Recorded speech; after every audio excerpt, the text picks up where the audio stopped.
एक स्त्री होकर के घर परिवार नीलाम कर दो तो कोई बात नहीं, लेकिन स्त्री को कभी नीलाम मत करना। स्त्री एक कोमल कली होती है, घर की फुलवारी की तरह होती है, घर की आन मान मर्यादा शान सब कुछ स्त्री होती है। और स्त्री चाहे तो घर को स्वर्ग बना दे और स्त्री ही चाहे तो घर को नरक बना देती है।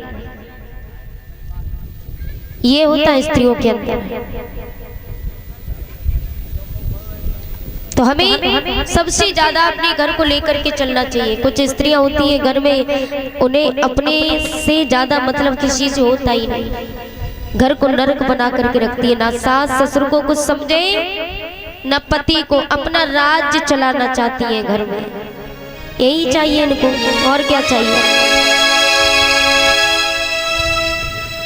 दुर्योधन ने आदेश दिया दुशासन को कि जाओ, जा करके उस पांचाली के केसों को पकड़ करके घसीटते हुए सभा में पेश किया जाए। दुशासन चला, द्रौपदी के केसों को पकड़ करके खींचता हुआ सभा में ला करके खड़ा कर दिया। दुर्योधन ने कहा इसकी साड़ी को खींचना प्रारंभ करो। द्रौपदी की आंखों में आंसू भर आए। आज द्रौपदी चारों तरफ सबके पास, पांचों पांडवों के पास में गई। ये क्या हो रहा है? जिस स्त्री के पांच पति हो वो अपनी पत्नी की लाज नहीं बचा पा रहा है। आज वो पांचाली भीष्म पितामह के पास में हाथ जोड़ करके खड़ी हो गई। पितामह मेरी रक्षा करो, मेरी लाज बचाओ, आज मेरी लाज आपके हाथों में है। पितामह मेरी रक्षा करो। भीष्म पितामह ने नीचे गर्दन झुका ली है।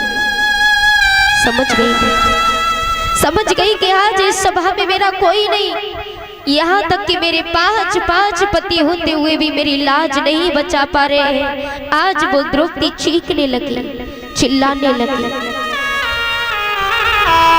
इन पुरुषों की दुनिया ऐसी होती है। और आज से ही नहीं भैया, अब तो खैर कलयुग चल रहा है। कलयुग में कौन सी डांट खा रहे हैं पुरुष। अरे सतयुग में, सतयुग से लेकर के द्वापर तक स्त्री को ही नीचा दिखाया जाता है। माता सीता ने अग्नि परीक्षा दी, द्रौपदी की साड़ी को खींचा जा रहा है।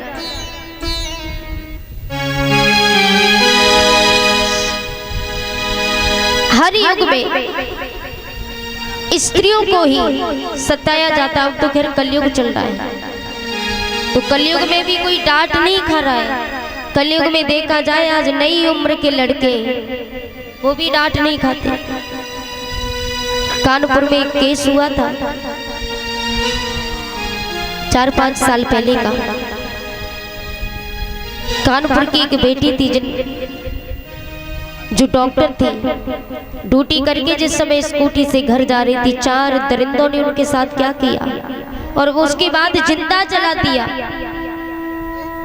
तो वही स्त्री चीख करके अपनी मर्यादा के लिए, अपने मान के लिए, अपने सम्मान के लिए चीखती है, पुरुषों के आगे भीख मांगती है। लेकिन इन पुरुषों को दया नहीं आती। बेटी की मुख से चीख निकलती है, मैं स्त्री हूँ, मैं नारी हूँ, मैं कली हूँ, मैं फुलवारी हूँ, मैं श्रीमद् भागवत गीता हूँ, मैं द्रौपदी, मैं सीता हूँ। लेकिन पुरुषों की इस दुनिया ने ऐसी नियति दिखलाई, और कभी जुए में हार गए तो कभी अग्नि परीक्षा दिलवाई। पांचों पांडव द्रौपदी को जुए में हार गए, माता सीता ने अग्नि परीक्षा दी। कलयुग हो या सतयुग हो, इल्जाम मुझी पर आता है। ये बेटी कहती है कि कलयुग हो या सतयुग हो, इल्जाम मुझी पर आता है। और क्यों घनी अंधेरी सड़कों पर चलने में मन घबराता है। मैं डरती हूँ, मैं मरती हूँ जब सफर अकेले करती हूँ। अगर कोई बेटी रात्रि में सफर अकेले करे तो डर लगेगा, हृदय कांपने लगेगा, बार बार पीछे मुड़ करके देखेगी कहीं मेरा कोई पीछा तो नहीं कर रहा। लेकिन ये पुरुष आधी रात्रि में कहीं भी घूमे इन्हें डर नहीं लगता, लेकिन स्त्रियों को डर लगता है, क्योंकि ये आज से प्रथा नहीं, सतयुग त्रेता द्वापर से चली आ रही है, आज से ही नहीं, आज कोई नई बात नहीं है। मैं डरती हूँ, मैं मरती हूँ जब सफर अकेले करती हूँ, डर का साम्राज्य बढ़ता है, मानो जैसे कोई साया पीछा करता है। मेरी मुट्ठी बंद हो जाती है, दिल की धड़कन बढ़ जाती है तरल पसीना माथे पर, दिल में मेरे घबराहट है, जाने ये किसका साया है, जाने ये किसकी आहट है। और अंधेरे में उन हाथों ने मुझको बाहों में भींच लिया, और एक ने मुंह पर हाथ रखा तो एक ने आंचल खींच लिया। और अंधेरे में उन हाथों ने मुझको बाहों में भींच लिया, एक ने मुंह पर हाथ रखा और एक ने आंचल खींच लिया। नारी के सम्मान को मिलकर तार तार सा कर डाला, मर्यादा के आंचल को फिर जार जार सा कर डाला। फिर वो बेटी चीखती है, चिल्लाती है और कहती है कि मारा है, मुझको पीटा है, बालों से मुझे घसीटा है, और फिर उन पर्वतता की सारी सीमाओं को तोड़ दिया। फिर उन घनी अंधेरी सड़कों पर फिर मुझे बिलखता छोड़ दिया। जरा ध्यान से सुनना। सन्नाटे में चीख रही थी, खून से लथपथ वो काया, सबने तस्वीरें खींची लेकिन कोई मदद को आगे न आया। ऐसा ही होता है बहनों, किसी बहन के साथ अगर दुष्कर्म हो जाए तो लोग आकर के फोटो पहले खींचते हैं, कोई मदद नहीं करेगा, फोटो खींचेंगे, यूट्यूब पर डालेंगे, फेसबुक पर डालेंगे, लेकिन उस बेटी की मदद कोई नहीं करेगा। ऐसा हो रहा है इस कलयुग में, हमारी बेटियों के साथ, हमारी बहनाओं के साथ, हमारी माताओं के साथ ऐसा ही हो रहा है। कहते हैं सच कड़वा होता है, लेकिन होता सच है। वो चीख रही थी, चिल्ला रही थी कि कोई मदद करो, कोई मदद करो। वो चीख भी मुझसे रूठ गई और होश में आई तो इस समाज की बातें सुनकर टूट गई। वो बेटी जब बेहोश पड़ी थी, जब होश में आई तो समाज क्या कह रहा था, समाज की बातें सुन के टूट गई। ये समाज उल्टा सीधा कहता है। समाज कह रहा है कि परिवार की बदनामी होगी, सब यही मुझे समझाते हैं, और ये नई उम्र के लड़के हैं, थोड़ा तो बहक ही जाते हैं। अरे भूल जाओ जो हुआ, ये लड़के बचे ही जाएंगे, तुम लड़की हो, दुनिया वाले तुम पर ही प्रश्न उठाएंगे। और कहेगा ये समाज, समाज कहता है कि क्यों निकली अकेली रात में, क्यों निकली अकेली रात में, को क्या कोई नहीं था साथ में, क्या मेकअप था, क्या गहने थे या छोटे कपड़े पहने थे। समाज कहता है। तो वो बेटी कहती है इन प्रश्नों की भूल भुलैया में सच्चाई कहीं खो जाती है, और भूल जाओ सब कहने वालों, क्या तुम्हें शर्म नहीं आती है। अरे कैसे भूलूं उन रातों को, मुझको छूते उन हाथों को, उन सारी तकलीफों को कैसे भूलूं उन चीखों को। मेरे शरीर की चोट तो कुछ ही दिन में भर जाएगी, लेकिन मन की पीड़ा सारी उम्र साथ रह जाएगी। और एक बात कहूं, एक बात याद रखना, याद रखो ये आखिरी गलती आपकी भी हो सकती है, और कल सड़क पर बेशक बहन या बेटी आपकी भी हो सकती है। इसलिए इस दर्द से बढ़कर और इस एहसास से बढ़कर, पीड़ा से बढ़कर कोई दर्द नहीं हो सकता है, और जो नारी का अपमान करे वो मर्द नहीं हो सकता है। इसलिए आओ प्रण लो मेरे साथ और ये आह्वान करो, आओ प्रण लो मेरे साथ और ये आह्वान करो, अपनी मर्यादा को समझो और नारी का सम्मान करो, नारी का सम्मान करो। आज वो बेटी चीखती है, भगवान से भी कहती है, अरे क्या गुनाह किया। आजकल मैंने देखा है लड़के वाले होते और लड़की वाले भी होते, शादी जब करते हैं माँ बाप तो बेटियां किसी से कम नहीं होती। अरे बेटी तो एक चमचमाता हुआ हीरा होती है। बेटा एक भाग्य लेकर के आता है और बेटियां सौभाग्य लेकर के आती है, इसलिए कहते हैं कि सौभाग्यवती भव। सौभाग्य लेकर के बेटियां आती है। लेकिन प्यारे वही बेटी जब जवान हो जाए, माँ बाप उसकी शादी करते हैं। शादी करने के लिए लड़का खोजने के लिए जाते हैं तो लड़के वाले कहते हैं, भाई हमें इतना धन चाहिए तो शादी होगी।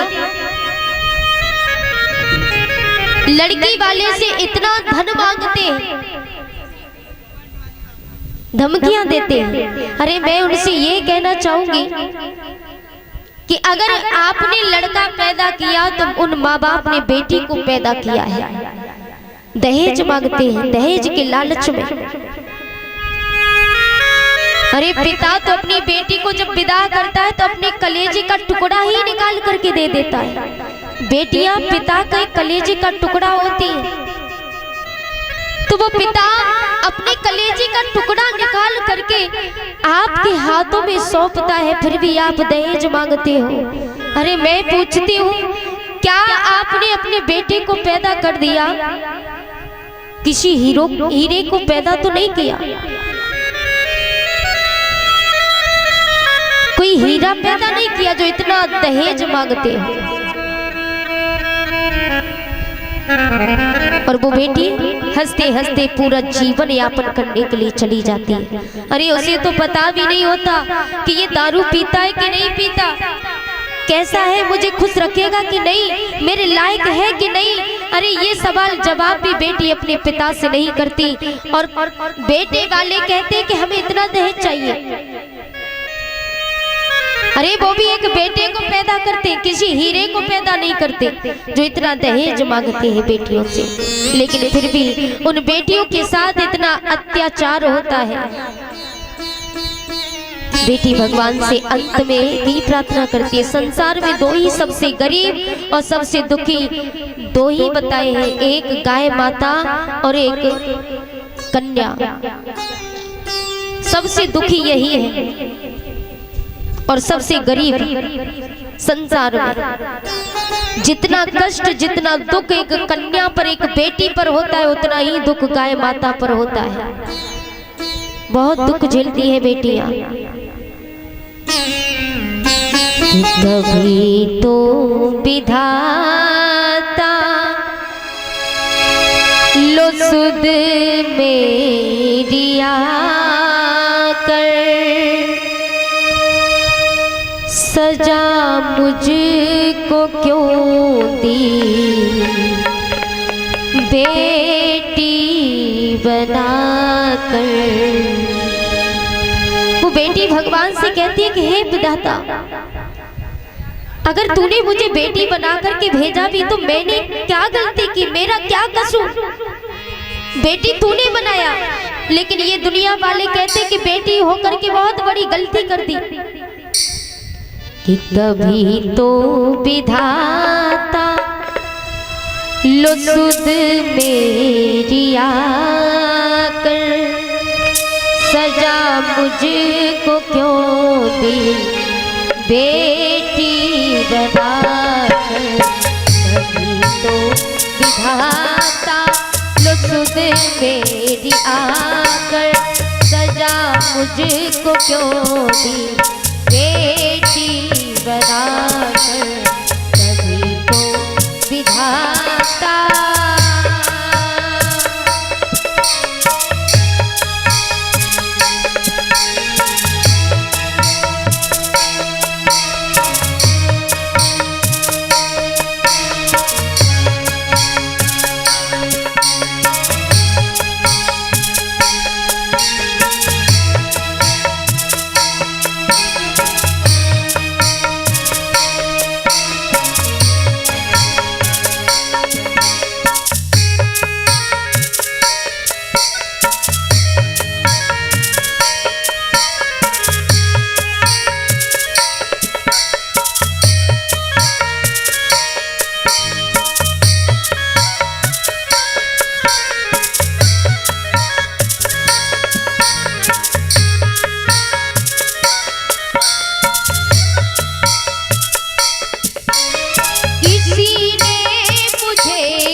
आजकल मालूम पड़ जाए कि मेरी कोख में बेटी है तो कुछ माएँ कोख में ही हत्या कर देती हैं बेटे की खातिर। किसी ने मुझे कोख में मार डाला, किसी ने मुझे कोख में मार डाला, किसी ने समझ बदुआ मुझको पाला, किसी ने समझ बदुआ मुझको पाला, किसी ने समझ बदुआ मुझको पाला, किसी ने समझ बदुआ मुझको पाला।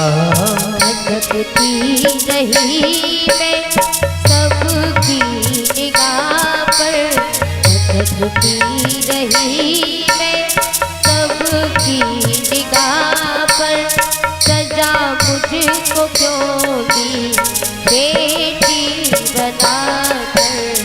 कभी तो विधाता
हुई जब सयानी तमाशा बनी में, हुई जब सयानी तमाशा बनी में, हुई जब सयानी तमाशा बनी में।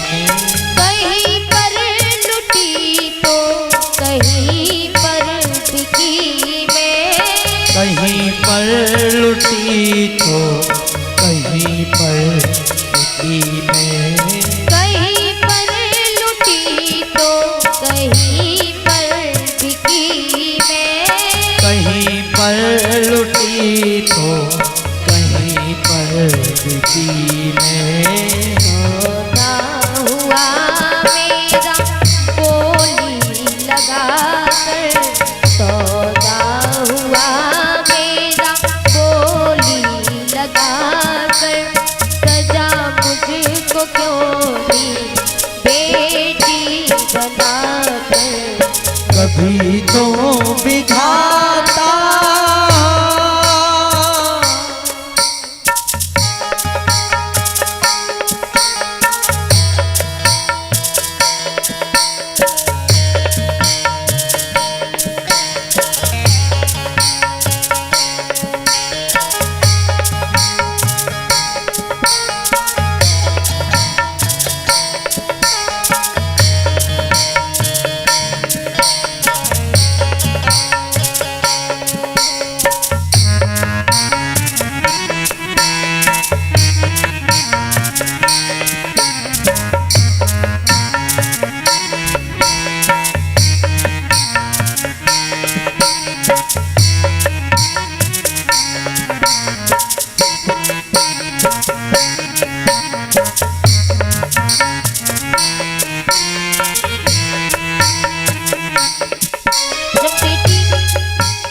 ज्यादा दुखी होकर के भगवान से कहती है, भगवान ने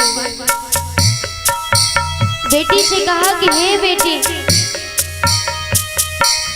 ओ विधाता कहे बिन तुम्हारी ओ बेटी, विधाता कहे बिन तुम्हारे वो बेटी। विधाता कहे बिन तुम्हारे ओ बेटी। विधाता कहे बिन तुम्हारे ओ बेटी। न मैं होता और ना ये दुनिया ही होती। न मैं होता और ना दुनिया ये होती। न मैं होता और ना ये दुनिया ही होती। न मैं होता और ना ये दुनिया होती। तेरा दर्द है बेटी सारे जहां पर। तेरा दर्द है बेटी सारे जहां पर। सजा मुझको क्यों दी बेटी बनाकर। कभी तो विधाता लो सुध मेरी आकर। कभी तो विधाता लो सुध मेरी आकर।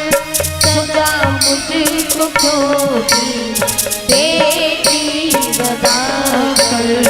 कभी तो विधाता।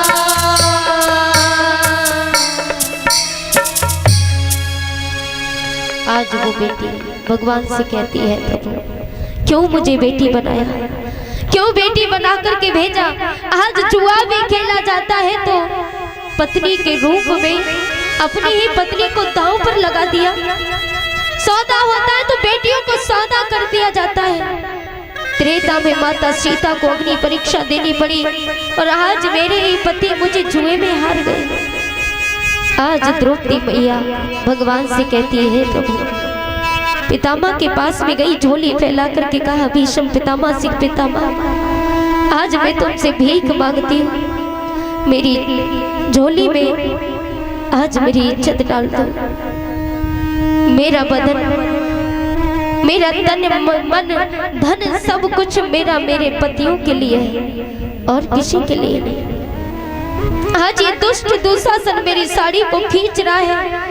भीष्म पितामह ने नीचे नजरें झुका ली। अपने खुद के पतियों के पास में मैया द्रौपदी पहुंची और कहा, मेरी लाज बचाओ। आज उन्हीं के पतियों ने बीच सभा में गर्दन झुका ली। सभा लगी हुई है, सब लोग बैठे हैं। द्रौपदी चीखने लगी, बारे विधाता आज ये घड़ी आई, मेरी लाज कोई नहीं बचाता। लेकिन भगवान श्री हरि कृष्ण से कहा कि हे कृष्ण, आज तेरी बहन तुझे पुकार रही है। जिस कलाई में मैंने तेरी राखी बांधी, तुझे उस कलाई की कसम है भैया, एक बार अपनी बहन की लाज बचाने आ जा। तेरी बहन की लाज बीच सभा में लुटी जा रही है। अगर तू आज नहीं आया तो मैं समझू कि रक्षाबंधन पर जो बहन अपने भाई की कलाई में राखी बांधती है वो झूठी बांधती है। आज के बाद अगर तूने मेरी लाज नहीं बचाई तो संसार में कोई बहन अपने भाई के हाथों में, अपने भाई की कलाई में कोई राखी नहीं बांधेगी। इसलिए कन्हैया, आज तुझे इस बहन की रक्षा करने के लिए आना ही होगा। मैया द्रौपदी चीख चीख करके कृष्ण से कहती है, प्रभु कि आज द्वारका नाथ मेरी विनती करो स्वीकार। ठीक है, अगर आज तू नहीं आया ना तो मैं यहीं पर आज अपने प्राणों को त्याग दूंगी। कोई दुनिया में अपने भाई से भाई नहीं कहेगा। रो करके द्रौपदी मैया बोली कि आज द्वारका नाथ मेरी विनती सुनो घनश्याम। हस्तिनापुर में तेरी बहन की लाज लुटे सरेआम। अरे हाँ, लाज लुटे कन्हैया लाज बचा ले, ओ मोहन मुरारी।